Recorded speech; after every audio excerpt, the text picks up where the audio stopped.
Ladies and gentlemen, my name is Eric Francomano. I'm here tonight with one of the great wrestlers in the United States of America and all throughout the Mid-South, Derrick "By God" King. Derrick, thank you for spending some time with us here today. No problem. I'm glad to be here. Thank you very much. I know it was a great contest here this evening where you again defended your MACW Heavyweight Championship belt. Well, that is what Derrick King does, right? He defends belts and he keeps them. That's what happens.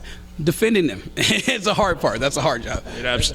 It absolutely is, and you've been great at that here at MACW and all over the world, actually. I wanted to kind of ask you a few questions here. You know, back when you started in wrestling, who were some of your inspirations? What got you started down the path of wanting to be a professional wrestler? Well, you know, it's funny. I grew up in Memphis, Tennessee, and this question's probably been asked me a billion times. But you don't grow up in Memphis and not watch Memphis wrestling and not like Jerry the King Lawler. Biggest influence probably ever. Bill Dundee, obviously his biggest rival in Memphis. I got to know Bill a lot more than I got to know the King. But Jimmy Valiant, I mean, the Moondogs. I mean, I was a Memphis wrestler. I mean, day one, born and bred, I want to be a Memphis wrestler, and that's kind of what we do. I guess that's what I love about it. That's what drives me, if that makes sense. Absolutely. That's the kind of style you've exhibited all throughout your entire career. Who are some of I know that your idols are going into, but who are some of the guys that helped shape who Derrick King was early on? Like some of the guys that trained you and helped make you the spectacular wrestler you are today. It's funny you say that. Every guy just named. Every guy just named. I was a lucky guy to get to Tony Myers. He's actually the guy who broke me in the business in Dixie, Arkansas. But then I got to be, and not take anything from him, I thank him every day for getting me in the business. But I got to be with Bill Dundee. I got to be with Don Bass. I got to be with Jimmy Valiant. I got to be on the road with these guys.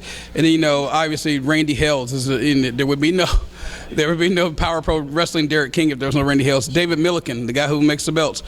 I mean, gave me a platform to be the screaming Derrick King. So I was a very lucky guy to get to meet and the people I idolize, meet and know them, and that kind of helped guide, shaped who I am, I guess, as a wrestler today. A cornucopia of wrestlers, if you will. It's so amazing to have those kind of opportunities to be able to not only have the guys that you looked up to, but be the guys who helped shaped who you are as well. What would you say in your early part of your career, some of the, traveling across the country and the places you've been, some of the places that shaped you as far as where you've wrestled and some of the great places you've been across the United States of America? I would say this to guys now.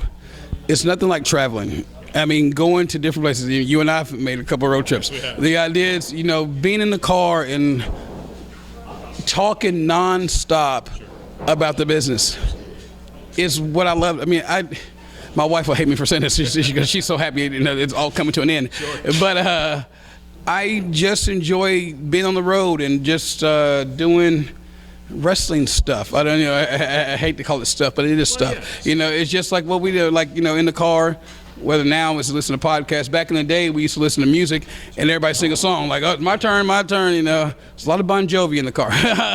There's a lot of walking in Memphis and Bon Jovi, I will tell you that. But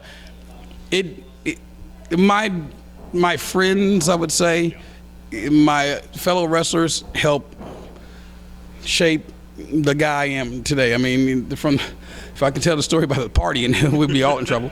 But it just kind of, that's what we do. I got you. I love it. I wouldn't change anything about it. Wouldn't change anything about it at all. That's amazing. And as you had mentioned just a moment ago, with your career winding down, as this year will be the last year you're an active competitor in the ring, who would you look back on as maybe one or two of your greatest rivals throughout your career? A guy that you would wrestle again in a drop of a hat? Alan Steele, Dustin Starr, right? Chris Rocker, I can't leave him out. Chris Rocker was the first guy ever military press, and I was like, how'd this happen? But those guys, and it's hard for me to single out one particular wrestler. I mean, I've been fortunate enough to get to wrestle a lot of the WWE superstars, from Randy Orton to Brock Lesnar to Shelton Benjamin, in the ring with John Cena. I mean, I've gotten lucky to do a lot of things that most guys would only dream about. So, Daniel Bryan, I got to work with him, Spanky. I mean, the list goes on, but I guess the most I get out of it is just having a good time in the ring, no matter who I'm wrestling. But I would be remiss if I didn't say that some of my closer friends would be some of the best matches I've ever had, or got to interact and create this stuff that we know that we do.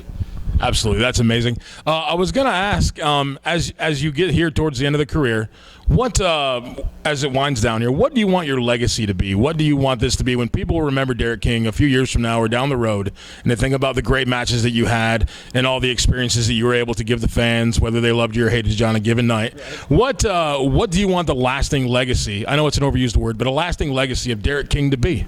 He was entertaining. And that's what it is. This is entertainment. I get the sports part of it. I get all that. But I entertained you. And that's what the job is. You know, gave them their money's worth. And, I mean, I think every time, the nights when I'm, like, hating to be at the show, still have to give everything they paid to see it. Because I was that fan once, and I was that person to go, I like it. I love it, you know. Like, and you know, I didn't ever think anybody else, for lack of a phrase, just half-assed it. So I just want them. They will remember. Well, he's gonna go out there and give you a show. Well, it's my song being 4 minutes long or not, and it's still a part of the entertainment that we give. That's what I would leave to the wrestling business, and I want everybody to get it. You know how I am. I'm a passionate guy about it, so I just want them just to get it. You know, and people say, "Well, Derrick, I'm getting it. I'm still getting it." So just get it. Well, I got to tell you, Derrick, I consider you a friend. I know every time I'm in your company, whether we're in the ring or riding around the country, I'm definitely entertained by having you around. I wish you nothing but the best, sir, in this and everything else you do. It's going to be sad to see you go, but hopefully we can still stay in touch. God bless, Derrick King. It's going to be sad to go, I promise you. Thank you very much, sir. Thank you.